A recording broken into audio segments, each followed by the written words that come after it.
હતો જ્યારે તેણે સાંભળ્યું કે મારા પિતાના ગળામાં કોકે સર્પ પહેરાવ્યો ત્યારે શૃંગી કહે છે કે હે રાજા કહેરાવનારા, પોતાને લોકોનું છાંડેલું ખાનારા કાગડાની જેમ ઘમંડી થઈને અન્યાય કરે છે. રાજા તો બ્રાહ્મણોના દાસ હોય છતાં તેણે બ્રાહ્મણની સાથે તિરસ્કાર જેવો વ્યવહાર કર્યો છે. હવે મારો દંડ જોવે. કૌશિકી નદીના જળમાંથી થોડું જળ પોતાના હાથમાં લઈ આચમન કરી વાણી રૂપી વજ્રનો પ્રહાર કર્યો, એટલે કે શ્રાપ આપ્યો. હે કુલાંગાર,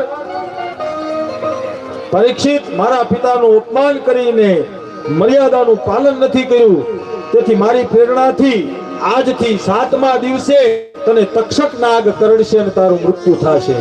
આ મારો શ્રાપ છે. આવો શૃંગી ઋષિએ શ્રાપ આપ્યો.